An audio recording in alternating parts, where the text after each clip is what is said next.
Hey, welcome to the Citizen Mike Show. Thanks for tuning in. We do appreciate it. My name is Mike Berdinsky, and somewhere out there on that split screen is Alexa Tomassi, who was recently the Democratic candidate for the Wallingford Town Council. Alexa, thanks for coming on the Citizen Mike Show. We appreciate it. Thank you for having me. Yeah, so we've never really done this before. I've been doing the show for maybe like 11 years or more, I think. And never before have we given an award to a guest that's come on the show. So you're the very first one, and that gets this guest. This is the Blue Star for bravery for coming on the Citizen Mike Show under these circumstances. The circumstances, obviously, being the trials and tribulations of Tuesday night. Yeah. Yes, well, I appreciate the award. Thank you so much. Yeah, we'll get it to you in the mail, and it goes with any outfit. It goes with absolutely any outfit. Perfect. Basic blue. So I'm going back to Tuesday night. Was that a harrowing experience to sort of sit there and hear your fate being kicked around by everybody? It was a bit. I won't say I was blindsided necessarily. We had heard what what played out was probably going to play out, but of course you try to be hopeful. The meeting itself was a bit more wild than I thought it would be. I was impressed with the turnout. I was thrilled to see so many familiar faces there in support of me. But I don't think I thought it was going to turn as it did. Okay. So hearing you talk and seeing how you love politics so much, I got to ask the obvious question. So you're running again, yeah? Well, I have not made any decisions in that realm just yet.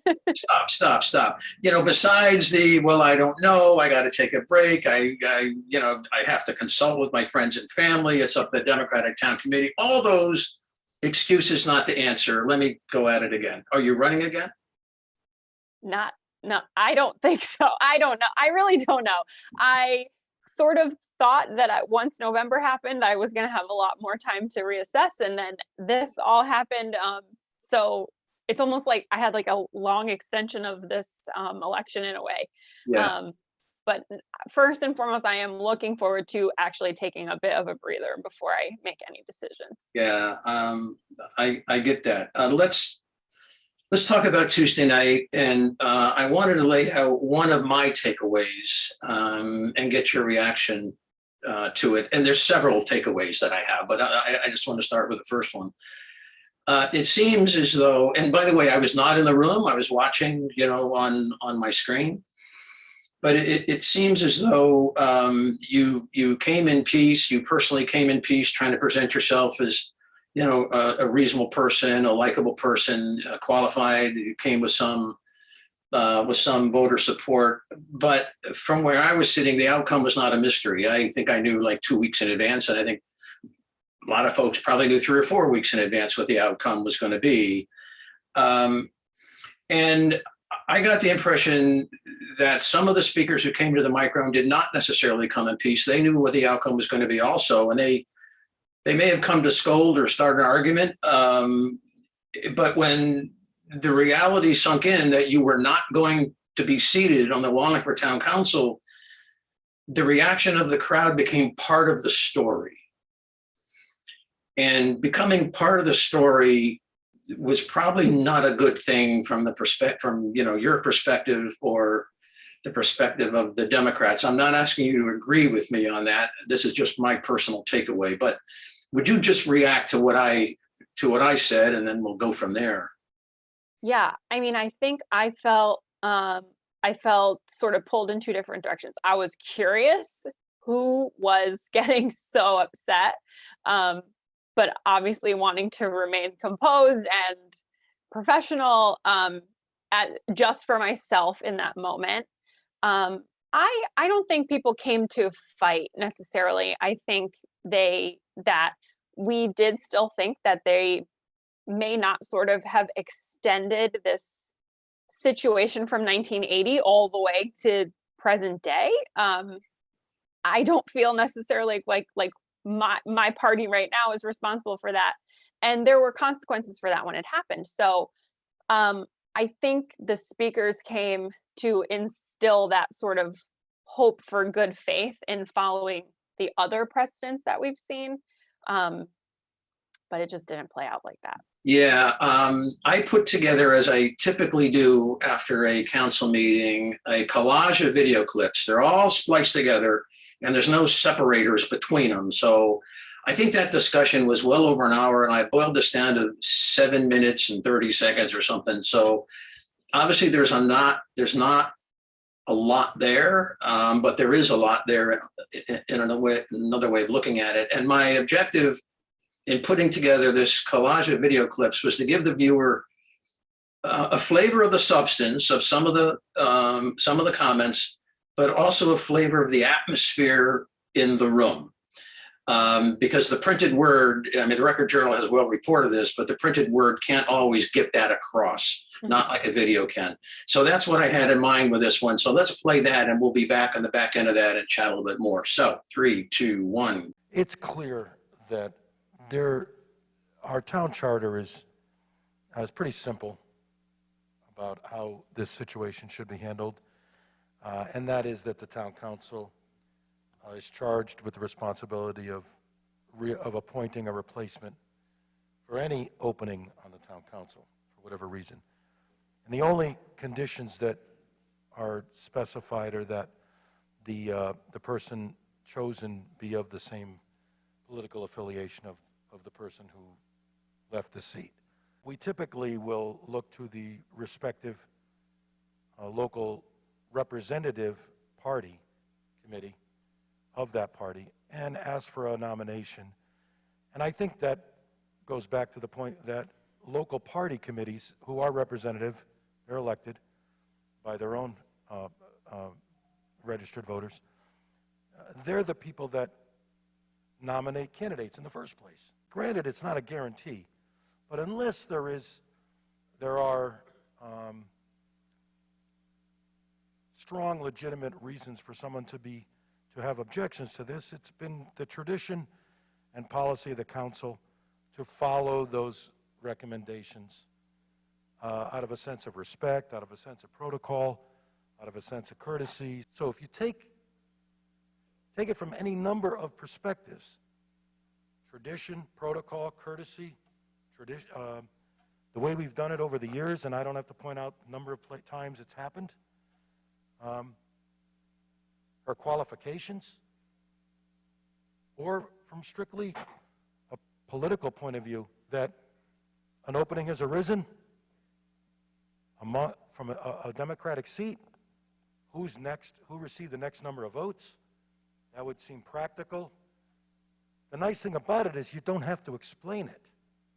You don't have to justify it.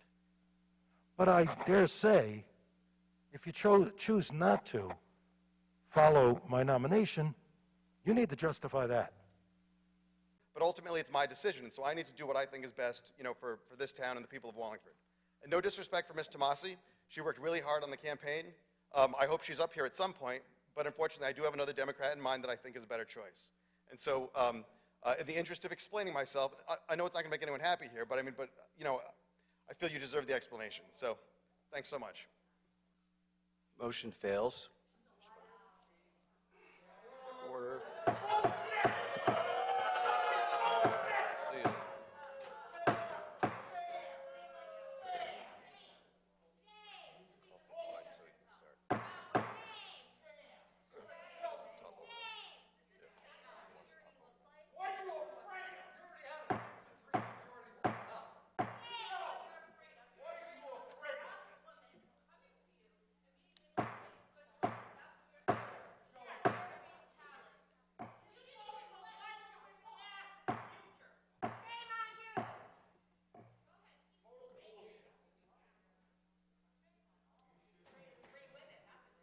Calling for order. We're trying to run an organized meeting here. And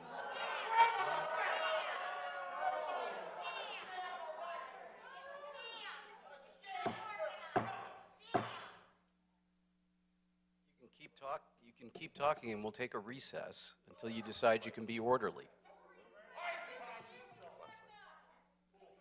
Okay. Well, all right, are there any other motions? Councilor Fishbein, you're out of order. Thank you, Mr. Chairman. Mr. Chairman, tonight I've heard a lot about integrity and respecting the system. And tonight I nominate Jason Zandri to fill the uninspired term of Councilor Morgenstern. I make this nomination not with any ill intent for the nominee that was just addressed. Instead, I make this nomination based upon 4 main reasons. First, because he wants to continue to serve. Second, because he was unreasonably denied the ability to run for the seat that he would have won. Third, because the precedent set by the Democrats back in 1980 provides that flexibility. We've heard a lot about precedent. We're going to talk about precedent. And fourth, because there's really no other person in this town that should be selected instead of Jason Zandri. Yeah, thank you, Mr. Chairman. I'll be very brief. I want to second the nomination of Mr. Zandri for the empty seat in the council. I've served with Jason for a number of years. Jason and I politically are probably, as I said when he left the council in December, he and I are probably politically further apart than me and anyone else in this council. But I have great respect for him. I see his family at church. I see his kids at religious ed. I've kids at sports and so on and so forth. He's worked hard for this town for a number of years. He and I disagree on a great many things, but I know he will continue to work hard for Wallingford in the future. And again, no disrespect to any other candidate, but I can't make a decision to pick someone that I've worked with Jason for years. I trust his judgment. Thank you very much, Mr. Chairman. I'm going to respectfully ask people that probably support me to stop. Just stop. I'm as upset about the outcome as anyone else, based on the positions the arguments I made. It didn't go through, so we're going on somewhere else. But I think we're getting out of hand here, and I'm not going to make this about or against anyone else. I just think it's starting to get out of hand and it's not necessary. You can disagree with me on that one and say the hell with you, Testa. That's okay too. I am going to say this. I'm assuming we have a nomination for Mr. Zandri. I spoke highly to Mr. Zandri on his last meeting, and I've served with him for many years, and I'm not going to speak ill of Mr. Zandri. I have nothing against Mr. Zandri. We've been friends for many years. We've been colleagues. And if that's where this is going, that's where this is going to go. I think we need to pull back a little bit on the animosity that's flying around this room right now. So that was a little video clip, Alexa. What did you think of the clip and your reaction to it? Well, first, of course, I have to thank Vinny and Sam for making the motion and nominating me. They were so gracious in their, short speeches about me and what I did during the campaign. And I did actually talk to Sam afterward that night, and I thanked him because he was the only one that I remember. It was all kind of a blur, but I remember him specifically saying that I was kind. And I was like, really, at the end of the day, that's the most important thing to me. And it was just really nice to hear, on top of everything else, that part of me sticks with him. So I was happy to hear that. But the rest of the clip with the crowd reaction, I mean, it was definitely not what I expected.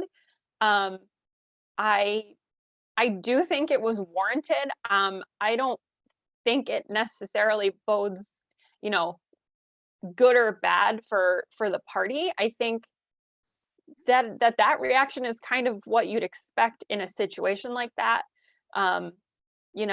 We as a party have made a lot of ethical decisions that weren't to our benefit. And I think, again, like Alita had said in her statements, no one owes us anything for that. That was the right thing to do. So for me, this kind of boiled down to the right thing to do or not.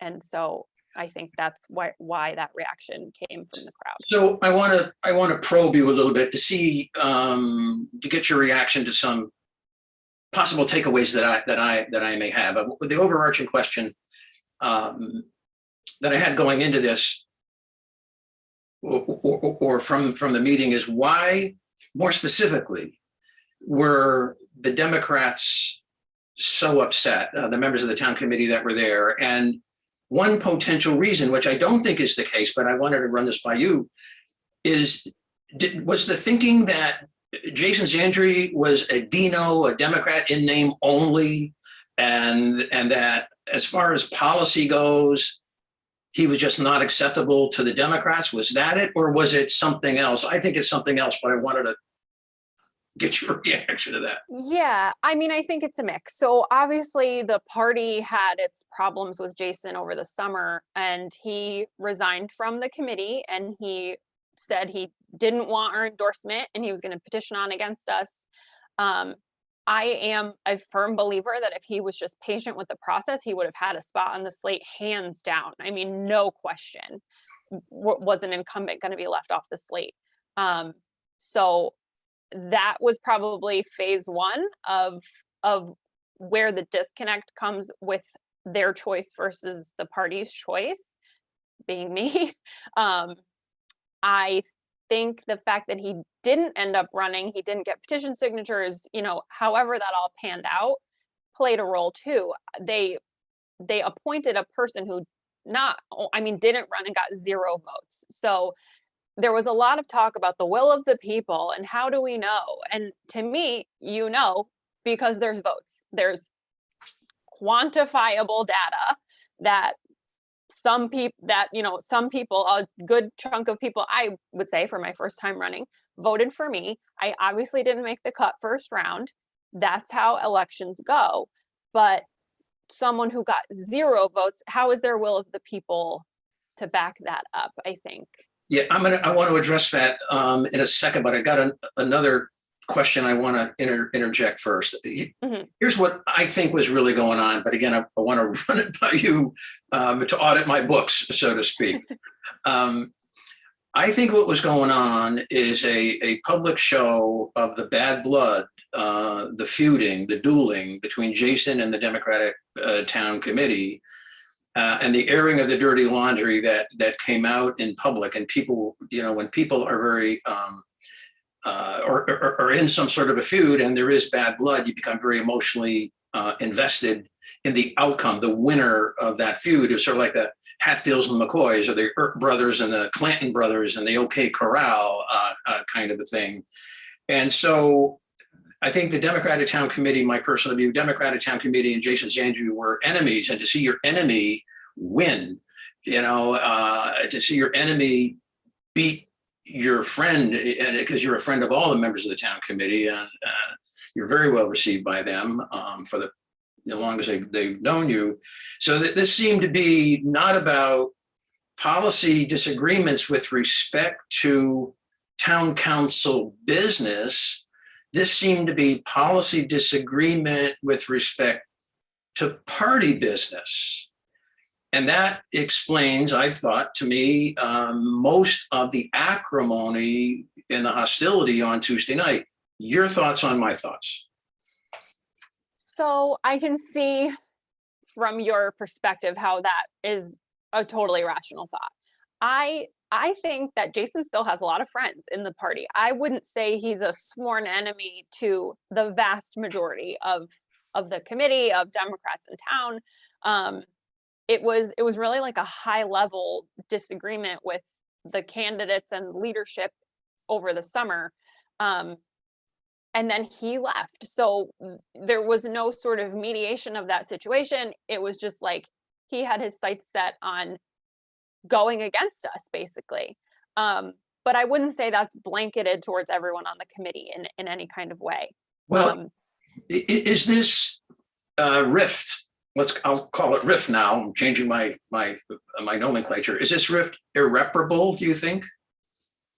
I mean, we know that now, Sam and Vinny have to work with him as the other Democrat on the committee. We obviously don't want there to be divisiveness in that, and you know, we do have priorities that we want to see get done on the town council. I would like to say it's not. I'm not really sure who it's up to if it is. Yeah. Let me circle back. Let me circle back to the will of the voters. And I hear, as I often am on the Citizen Mike show, I got to be a bit of the devil's advocate. You got almost 6,000 votes, and that certainly reflects that the voters will. They wanted to see you on the Wallingford Town Council. Those voters wanted to see you in office and seated. But in this situation, if we wanted to know the will of the voters, what they wanted to happen as of Tuesday night, my question is, how would we really find out the will of the voters? And I didn't want to make this question a trap. It's not quite rhetorical. I'll answer my own question and then ask you, am I right? All right, fair point. So if we really wanted to know the will of the voters on Tuesday, we would ask them. We would, and now the question becomes, who do we ask? Do we ask just Democrats? Do we ask the entire town, because the entire town voted, you know? Who do we ask? And what would they say? So let's say hypothetically, when we in Connecticut register to vote, we also put in our email for a free poll. One day that'll happen. One day that'll be an innovation. So we would email, you know, all the 12 or 13,000 people that voted, and we would say, who would you rather see seated on Tuesday night, Alexa or Jason? And I'm not sure we could ever come to an answer on that. I don't think we could possibly know. Yet the talking point of the Democratic Town Committee is, by going with Alexa, we're respecting the will of the voters. I say, wait a minute, isn't that stretching it too far?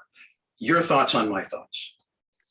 So I know Whitney Mooney brought up a good point at the meeting, and she said, any other place I've ever lived, this would happen in a special election. And so I don't think she's wrong. I think it's a kind of antiquated how this all plays out still. And even Chairman Cervoni had brought up that they had tried to change it at one point and it didn't go anywhere. I mean, I think we can probably all agree that this is not the most logical way people fill empty seats necessarily. I kind of get hung up on that. Jason's plan was to petition on, and he couldn't get signatures. Other volunteers for him couldn't get signatures. Craig Fishbein couldn't get signatures for him. So I want to give him the benefit of the doubt, but who is really to say? To me, he couldn't get the signatures to get on the ballot. So who's to say he could have beat me in a runoff or That's whatever? right. You know? Absolutely. We just don't know. Yeah. Yeah. Well, I guess when it comes down to the will of the voters, which got a lot of airtime on Tuesday night, I guess I'm not there, because I just don't know what the result would be if there was the special election on Tuesday. I just don't know what would happen. Maybe you would have beat them. You don't know. I campaigned my butt off, so who's to say? So now I want to circle back to what is the best way, and you began to talk about it a second ago and I cut you off. What is the best way to fill a vacancy under these circumstances? But the circumstances could vary. I think what happened to Peter Gouveia many, many years ago is there is someone on the town council kind of near the end of his term. And Peter Gouveia was, I think, picked in, maybe it was August or whatever it was, near the end of the term. And I'm saying, a special election to fill a term with only like 1 or 2 or 3 or 4 months left. And by then, who would pick a candidate to run in the special election? And if you say, well, it's obvious, the next highest vote getter, that would have been you in this situation. But let's say in 2023, there's a vacancy, and the person who got the next highest votes, the situation you're in, is no longer interested, or just doesn't work anymore. And so I just wonder whether all of that is really worth it. And I have a theory. Again, I'm going to run it by you. You audit my books and tell me what you think. Sure. I know. I mean, I think the timing of it makes it hard. This would have essentially been a full term, Yeah, it would have been. By lack of 2 weeks or whatever. Yeah. To think about the same circumstance if it was September 2023, I mean, I don't know. Is there a way to set a rule, that you just go short a seat until November? It does seem crazy to, do a special election for 2 months or something like that. All those contingencies got to be thought about if you're talking about an inflexible rule or a special election. All those contingencies have to be thought about. But I think that the town committee representing the party, whether it's Republican or Democrat, and the majority could be reversed. So we have to think of a principle that works in every contingency, in every situation. But this is kind of wild. Hear me out. I think that the town committee, Republican or Democrat, should endorse or recommend who they want. No formal rule changes. The council should give that due deference under almost every circumstance accepted, unless the person who was picked is just an anarchist or something, just won't work. For this reason, that we don't want the majority party picking potentially a compliant person to work with the majority party, a shill. We don't want a shill. In this case, we don't want the Republicans to appoint a shill to help further their agenda. Now, Jason Zandri is no shill. If you want a definition of someone who's not a shill, it's Jason. He's not a shill for the Republicans or the Democrats, So he does his own thinking. But we're talking about all contingencies. So I'm saying the town committees would know who can represent their interests and their values, and it prevents the majority picking someone that suits their agenda. And that's why the council should go with the recommendation of the town committees. Your thoughts on my thoughts? Yeah, I mean, I think that is where the reaction from our crowd came the other night. I think this felt like a very deliberate choice, beyond just like a friendship or a favor. It felt very much like they chose someone who was much more in line with their even larger priorities than just what come out of town council, their politics. To me, I felt like they made the choice for the less potentially hostile Democrat, between the two of us. My bigger politics, my thoughts on all kinds of social issues are totally not in line with the majority of the Republicans on there. I don't necessarily think that matters in the seat on the council. Craig was my state representative actually until I was gerrymandered out of the district a few weeks ago. So I have had many conversations as a constituent of the 90th with him, about his votes that I don't agree with. And I'm not totally sure that there wasn't a grudge there too, beyond just my qualifications or not for town council. Got it. Yeah, I guess I appreciate your comment. The appearance could be there that the Republicans are picking someone that is more likely to favor their agenda. I'm not sure I agree with that. I think most votes on the Wallingford Town Council are unanimous or very lopsided, and on most votes, yeah, it is that way. So where one vote makes a difference, that's really kind of rare, I think. And I just think that Jason is independent enough, which infuriates, I think, both sides. He's independent enough not to be anyone's tool. That's my personal view. I just want to make sure that, I wanted to get that out. The stated reason the Republicans gave was something like this, that they knew Jason, they liked Jason. They thought he, in the past, had been a good counselor. He would be a good counselor in the future. And the flip side of that coin is they did not know you. And so they were going with someone who was a friend of theirs. Whether that's a worthy reason or not, I've stated what I think should have happened already. But I thought that's what it was. You seem to see a little more into it, though. So that, that's interesting. Yeah. I mean, they know me as a constituent for sure. Yeah. They have all received emails from me and communications from me, invitations from me to do things in town, and attend events that we've had in different capacities. I mean, I wrote a very long descriptive email to them. I ran a whole campaign. I mean, there's websites, there's campaign websites. I think as the town council, if they thought they didn't know me, then it's their responsibility to do their research just like they would on a policy proposal. But I mean, I told them everything I could tell them about myself. I can't see where there was so much mystery. Got it. So it's the politics. You think your politics were too far away from the majorities, and that was at least a contributory reason for going with Jason and not going with you. Do I have that right? Yeah, maybe not fully, but I think it played a role. I think, Okay. but my thought too was that Gina is a progressive woman, and the people wanted a progressive woman, and she was replaced with a moderate man. Let's change the subject. And this next subject is dearer and closer to my heart than ever before.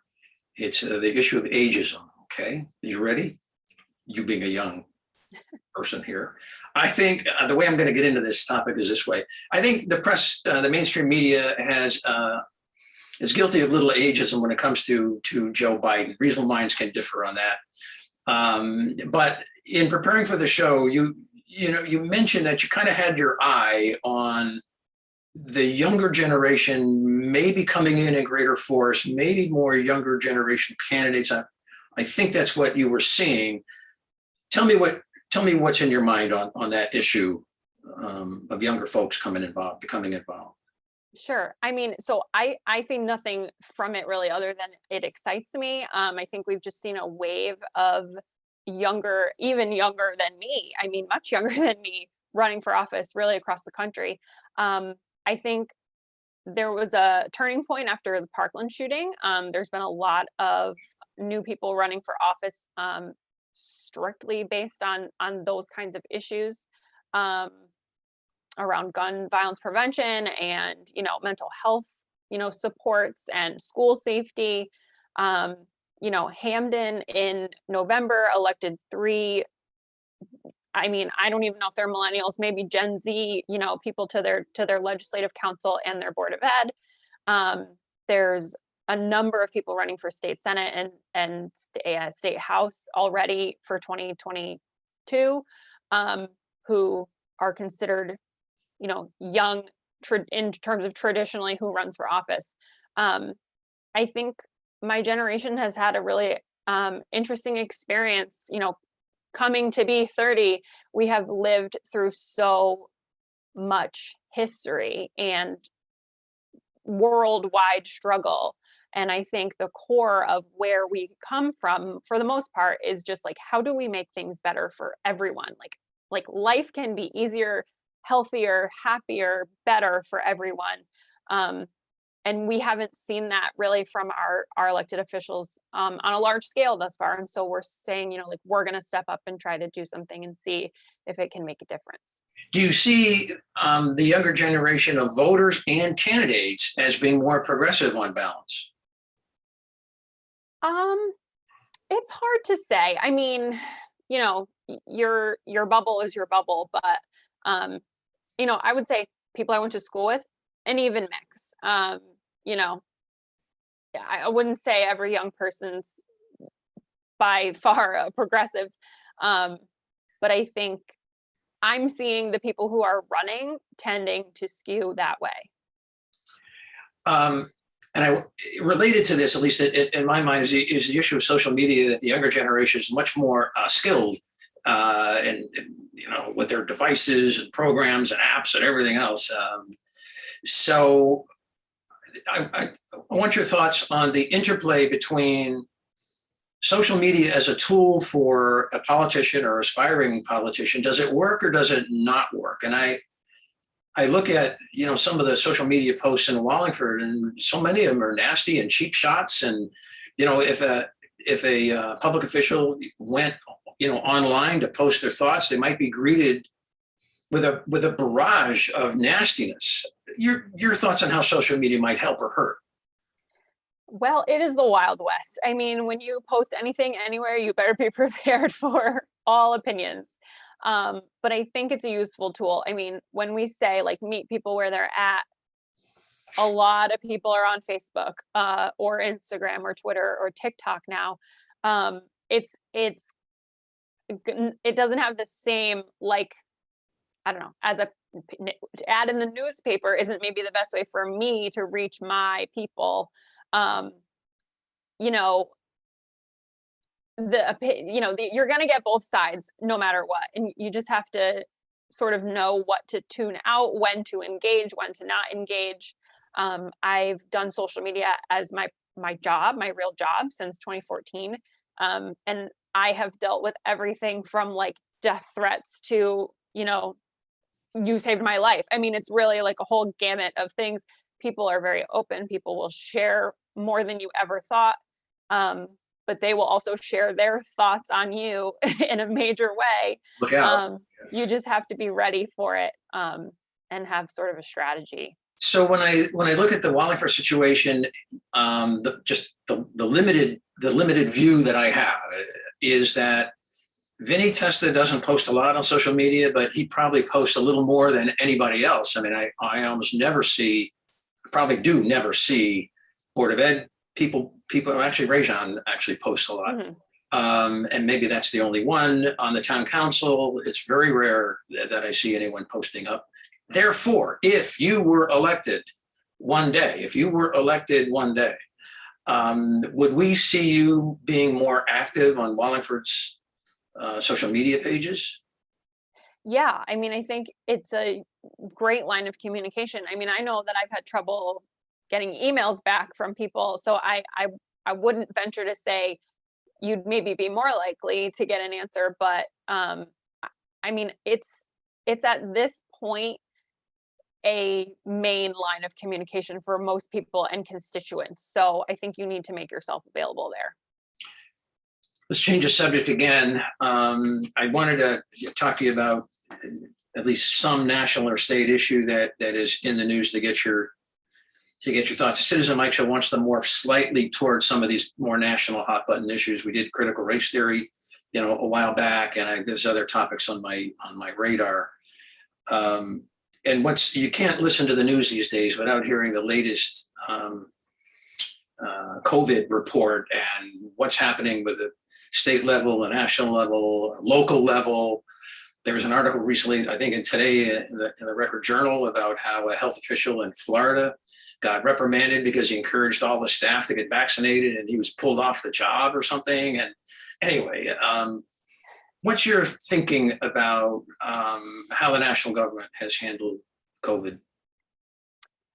I have mixed feelings. I was really hoping for a better response from this new administration than we had under President Trump. I think the things we're seeing now are good, but they're very late. We're getting tests, right, 4 per household. Well, I live with 2 roommates and we really like each other. So we will share our box of tests. There's millions of people, I'm sure, in this country who don't live with people that they're friends with, that they share things with, just because that's their living situation. I know there's a lot of people in town who have more than 4 people in their house. I think like the thought is there, but the execution is a bit skewed. Same thing with masks. I know, back in 2020, we were saying, why doesn't the president send masks out to everyone? Or we had heard that he nixed that idea or something. on day one of Joe Biden's presidency, he should have sent out masks to everyone. Like, I don't see how we can criticize necessarily and then not follow through on those pretty low bar things that are the most helpful mitigating, factor besides vaccines. Leading with this vaccine only approach, I think has gotten us sort of where we're at today.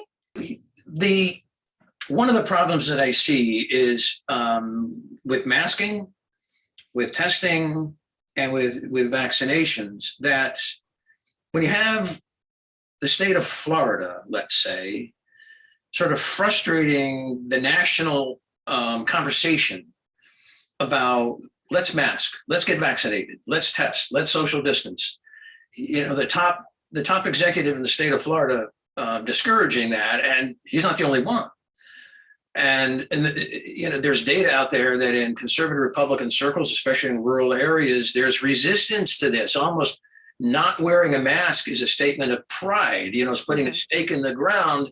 I'm for Trump, and by golly, my body, my choice. And so you have all this resistance, and I'm going to say poor President Biden, and I can hear the mocking voices coming back when I say that. That's all right.